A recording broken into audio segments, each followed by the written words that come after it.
What's good, YouTube? It's your boy Ruchi Take Profit, and I'm back at y'all with another video. In this video, I'm just gonna be pretty much going over where I am in my journey, and just letting you guys know like where I am personally when it comes to my trading, when it comes to where I am with my funded accounts, where I am when it just comes to where I'm at mentally, what I want to see going forward.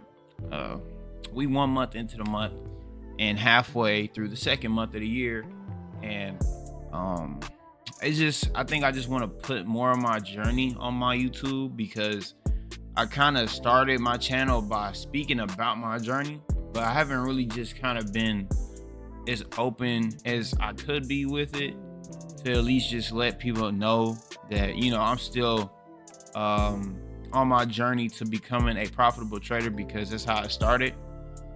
And a lot of videos that I've just been posting recently have just been more videos kind of tailoring to the psychology and the mental aspect of becoming profitable as a trader, and what that really looks like, and trying to implement those thoughts and those actions as I'm on my journey, so that way you guys can see the growth and the elevation within myself, and I can go back and always see where I started and what actually helped me become profitable, so that way I can inspire others in the future. So it's just a way for people to come back and say, hey, go watch my channel from what I started, and just go watch what I was talking about. Watch those things that I was telling myself, right? Because that's really what my channel is. It's really me speaking on the things that I need help with, that I know can help others, but we just don't talk our way through them. And I'm the type of person, I receive a lot of information from other content creators.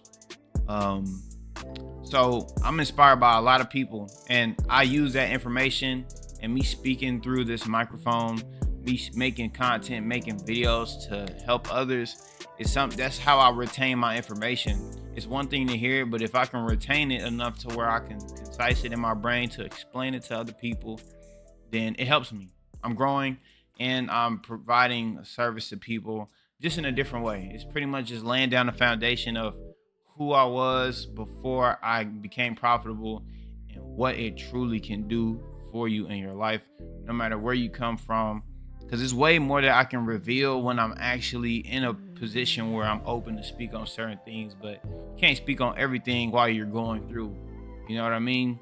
But yeah, let's just get to it. I mean, me personally, how I feel about my trading as of today, I'm very proud of the work that I put in off the charts.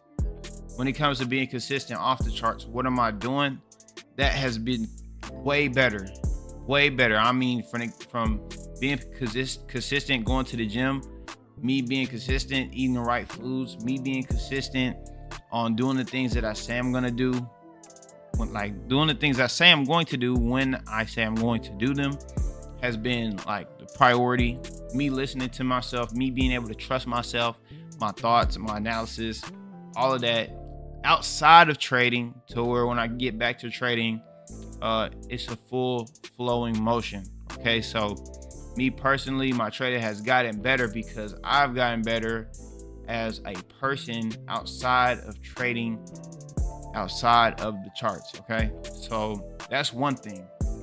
The second thing is, I've been really focused on getting on the charts when the market is closed on the weekends, or even days after I trade. I like to go back and review and replay things to see if there was a better opportunity, or why I'm making a certain mistake. So I can be open right now. Me personally, I still struggle a little bit with holding my winners and letting them get my full 2-to-1 ratio. But it doesn't affect both of my trading accounts. It only affects one, because I kind of sacrifice one of my prop accounts to get the other one to pass. And then once I get the other one to pass, then I can just full-fledged focus on getting the second one passed, if that makes sense. It's just a psychology thing. It helps me kind of minimize my risk, so per se. So if I'm supposed to hold a trade to 2-to-1, sometimes I take profit on one of my accounts, so I can at least know like I'm making some type of money before I get off the chart, just in case price comes back or whatever. But what it's doing is ruining the risk to reward on that one account. So yeah, I'm gonna get into that in a little bit, but I've just been focusing on my mistakes. And well, I did mention that mistake. My second mistake is my entry model has been getting cooked. I've been like hitting trades, hopping in trades, like as soon as 8:30 opens, I've been rushing to get a trade. I don't want to miss a play. So at the end of 2024, what was happening a lot was I was seeing a lot of opportunities to get into the market, but I wasn't confident enough to strike and actually pull the trigger. And NAS, sometimes you don't know. Like, you don't know if price is gonna immediately react off that 5-minute or that 15-minute, or is gonna wait to react off that 1 hour. So it's like sometimes I'll be waiting for a patient setup and I don't get it. But then when I try to rush the next day, like, okay, I see that price has a way of rejecting. It's always week by week though, right? So like 1 week, price seems to reject within the first 5 minutes to go for my TPs. Other weeks or other months, it's like price moves a little bit slower, wait for that candle to close, then make your move. So it's been a little challenging deciphering what days those are, but that's another reason why I've been focusing on looking at the charts after I'm done, right? Weekly analysis, weekly review is something that I've been doing. So that way I know how price is moving at that certain time of the year, month, week, etc. And it helps me stay with the market. It helps me stay in a constant flow state with the market. So that way I know until this changes, if it ain't broke, don't fix it. Now, if next month comes around and I start getting, spanked out, then you use that week to review what's going wrong. So that way the rest of your weeks are profitable. And that's where I'm currently at as far as what I'm doing to better my trading. Okay. Just doing chart review on the weekends, the day before, reviewing my trades and preparing for the new week and learning new things that I can add to my trading for me to understand the trend and understand rejections and understand where price is going to move every little bit. Now, I don't have to focus on that part, but I know how my brain works. I need to understand why market is moving. Why did price only go so far? And I pretty much found the code, right? I found it. That's what I wanted to say. I found where my inconsistencies are. I know where things can get wicked, and I pretty much learned it. So now I can get into showing y'all where I'm at with these accounts, the win ratios, the risk to reward. Did I say win ratio? I meant like my winning percentage. Okay, so boom, this is the first account. This first account right now, as of today, this is my account that kind of just stays at a break even, right? It hasn't really went past no amount higher than 50,534. And I've been trading this account for 35 days. So it seems like a little crazy, right? And this is the account that I haven't been doing my best risk to reward. It's still a 1.5 to 1, but the money doesn't add up. You know what I mean? And what I mean by that is I'm risking like $500 on this account to make 1,000, but it's not every single day. Some days I'm risking 400 to make 800. Some days I'm not feeling the best about a trade, so I'll risk 300 to make 6. But then it leads to me having some days where I lose. Like, let's say I lose 500 on this account, and then I come back the next day and only risk 4.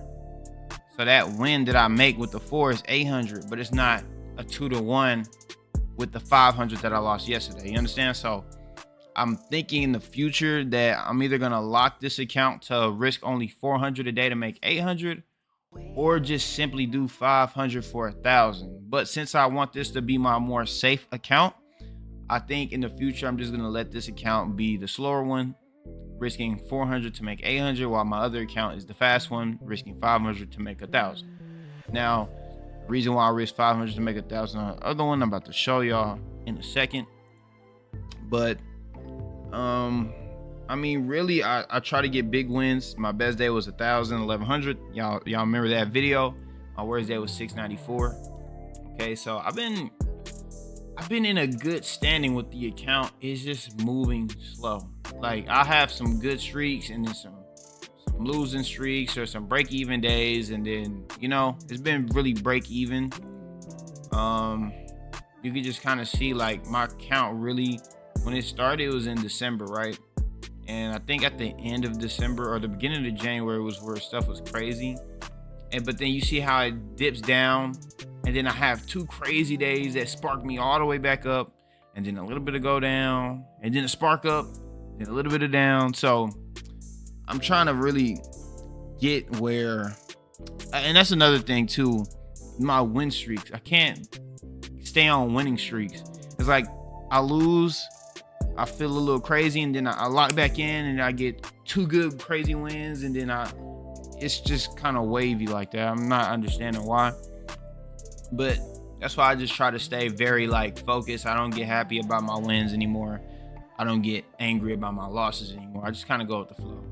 But this isn't the account that I'm just like oohing and ahhing about, because I'm not managing this one the best when it comes to my risk. But let's check out my other account, which is performing way better at a way more consistent rate. So boom, this is my TradeAvate account, which is another 50K. I've been to about 51,700. I've been trading this one for about 37 days, and I have a win percentage of about 54, like my winning days. So this one is like the other one, but it's more sporadic. And this day stuff, I came really close to pretty much blowing it, and then boom, we blow all the way out of there, and then I fall down again, and then boom, we blow out of there. So I'm kind of having this weird thing where I can't hold on to my winning streaks very long, or when I do start winning, there's something that kind of just holds me back from getting to the next level. But that is why I started to review. I've only been reviewing my trades and reviewing the market for about 2 weeks now. So I'm gonna see how this does for the rest of February, and then when we get to March, we're gonna see what changes does that add to my results. All right, I still have a good win, like I have a good winning percentage. 50% is more than enough to, you know, get a payout, get funded. 50%, because your wins are supposed to be bigger than your losses. And that's probably where I'm struggling just a little bit, is not letting those runners go to the 2-to-1 and beyond. But I am cutting my losses, so it still helps. But if I can't hold those wins all the way, I'm still shooting myself in the foot. Because at first I was losing too much, but now I don't lose that much anymore. But my wins are not as big as they should be. So y'all understand, it's just me trying to balance all of that out and just making it concrete. You're either gonna lose this or you're gonna cut this loss, but when you win, you need to be making this, and it's just final, you know. So I've been playing around a little bit with that, and I guess that's probably why my results have been slow. But check it out. Right now we currently sit at about 51,400, which is about halfway again to 3K.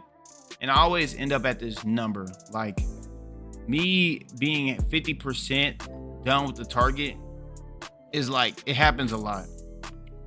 And I always like kind of go back, and then I have to go back to that middle ground. But you guys see, I've been holding it pretty steady this week, because like I said, I've just been really well on managing my risk, and I just want to have another burst out to go ahead and finish this challenge off. Mind y'all, I'm making 1,000 in a day on one account, and so when I lose, I should only be losing about 500, right? So even if I lose 500 and then make 1,000, that should be well closer to 3K, and within a week or two, it should be done, right?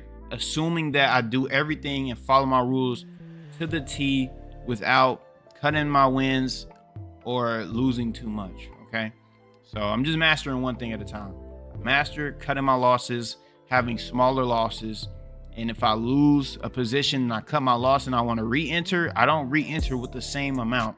So let's say I lost 300 while I was risking 5 contracts, but I didn't let it hit my full stop loss to lose 500.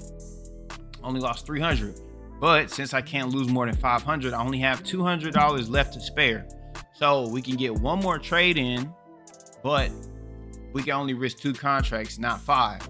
So worst comes to worst, I only lose 500 straight out the gate. That's the rule. That's in my trading plan. That's where it stops. No more than 500. You got to keep it steady, keep it consistent. For the wins, make sure they hit 2-to-1. That's all I have to do. That's literally all I have to do.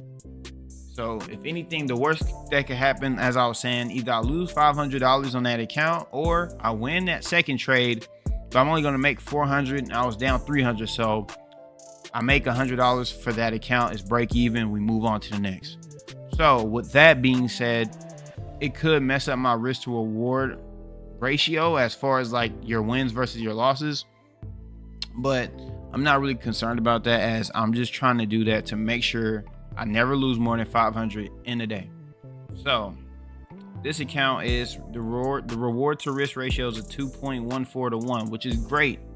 And then they're saying my winning trade percentage is a 43, but on my winning days, my winning day percentage is a 54. So it's just a thing where I risk a lot more, but I'm trying to tame that beast, right? If I could tame that beast, then, just getting used to seeing a $500 loss times 2, right? Because I'm trading 2 accounts.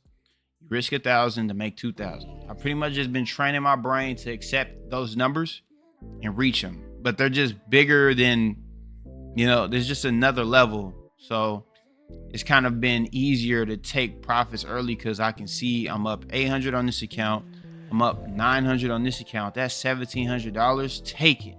But we missing out on $300, and then I walk away from the chart. I come back. If I would have just held the trade for 10 more minutes, I would have had that in some. So it's like that has been slowing down my wins. And then as far as my losses, if I get smacked out losing $500 on 2 accounts fast, chalk it, we're done, right? But to lose like 300 and then to lose again, okay, boom, like you're done. That's your 2 losses for the day. You lost 500 on both accounts, be done. So I've been working on my risk management, and so that's pretty much the result we have now. This account performs better overall because I pretty much let this one go while I'm playing around with the other account that I showed y'all before. So my psychology, if I have a mental struggle in my psychology, I kind of just use it on one account. I don't do it on both. So that way you could kind of see the results I get on an account that I don't touch versus an account that I am touching. So it's a clear indication that the things that I'm doing, like psychology, this is where psychology makes a difference. This is an account where my psychology, I'm playing around, like if something is a thought, I use one account, and then the other account, I leave it untouched. This is the result that we get on the account that we leave untouched. So now I know, like, the mistakes that you make in your brain drastically change your results. So it's just things that I've been learning. So as you can see, I'm gonna go down here. On these days where you see like a break even, like this net P&L is at $85. See, I had lost $400 and then I had made the money back using a smaller contract. So then you see that I'm only up 85. Same thing here. I had lost, but then I made some money back, break even. And so I go back and I review these trades at the end and see where I got in wrong and just a whole breakdown. I'm probably going to do a part 2 to this video. I don't want it to be too long. I just wanted to kind of just show y'all where I'm at with my journey and the things that, like, the work that I'm putting in. Me sitting here looking at this information is the work that I'm putting in. Okay. The last day I really had a good win was January 30th. Why do I say it's a good win?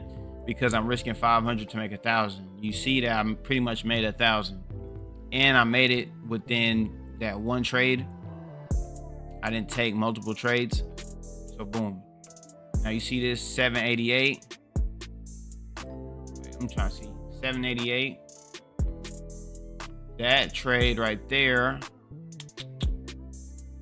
I think that was a 101. So I think that's where I had swapped my bias or something, if I remember correctly.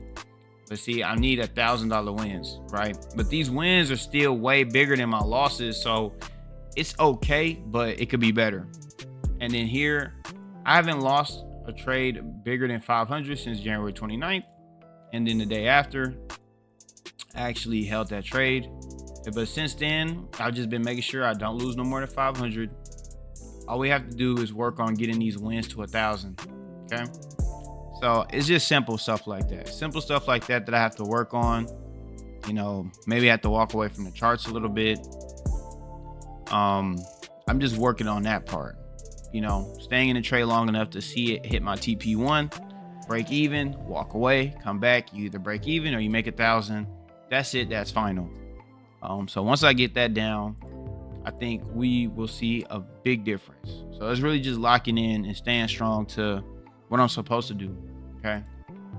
I got my trading plan. I have it pretty much fixed up. I had to re-enter it because I had learned some new information, things that just help me see trends better, help me understand where market's going, where market went yesterday, and what does yesterday tell you about today, to actually see where I can continue to make targets and line it up with the confluences that I already have. So I have like 1 to 9 things to look for. And as long as we get 3 of these put together, that's all I need for a trade. But if I can use some of these new things I've added with the low of the day, high of the day, check it from my entire trading plan, which I'm gonna do an updated video on that for you guys. Just show y'all how it all maps out. Okay. And then with the journaling, I can just show y'all studying Wednesdays. So I've been studying certain days that I lose. I'm always losing on Wednesdays for some reason. So I went back testing my Wednesdays. And what do we see? I just learned a lot of things. I could probably show y'all from this picture. So Wednesdays, it moves funny. It moves different than any other day. My low of the day, high of the day, that strategy doesn't really work on a Wednesday. But if we use fair value gaps, I see that price likes to fill a fair value gap on the inverse and then drop. Then we can use order blocks with that inverse fair value gap with the fail to swing higher to get that move to the downside. Also chasing liquidity that was resting below, from way over here to right here to y'all see this whole thing going on. So it's just a way for me to understand why am I losing on Wednesdays. You go back, you study. Okay, so I just been adding a whole bunch of stuff. I write the day down, explain why. So like I said, doing work outside the charts is what helps me in the charts. And yeah, I'm just marking up all my trades and doing trade review.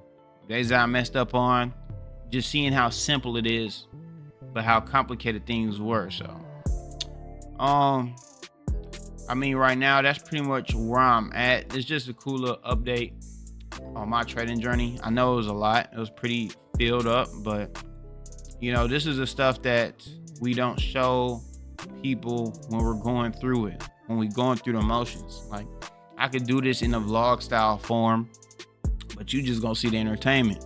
This is the real work. This is the real work that nobody talks about, and a lot of people don't really care to see, if I'm gonna be honest with you. It's a long video. If you made it to the end of this video, I appreciate y'all. I'm gonna do a part 2 to this because it gets so much deeper. We pretty much figured out what's going on. I know exactly what's going on with my trading journey. I know exactly what I have to do. I have the answers. I have the plan. All we have to do is be patient, show up every day, do the work that needs to be done. So yeah, I just had to come in here and give y'all a video. I've been gone for a little minute, had a vacation, but we was back to work. We were back on the grind. And yeah, that's pretty much it, man. But if you enjoyed this video, leave a like down below, leave a comment down below. If you made it to the end of this video, I really do appreciate it. Yeah, man, I'm just do a part 2, show y'all more of the chart side of what I got going on. give y'all an update on my strategy. So yeah, y'all be on the lookout for that video. Up next, I'm gonna be doing some more car convos and maybe a couple of sit down videos in the future. I really stemmed away from it, but I'll bring them back. But yeah, man, that's pretty much it. If y'all enjoyed this video, leave a like, comment down below. Like I always say, keep God first, keep grinding and growing. And until next time, peace.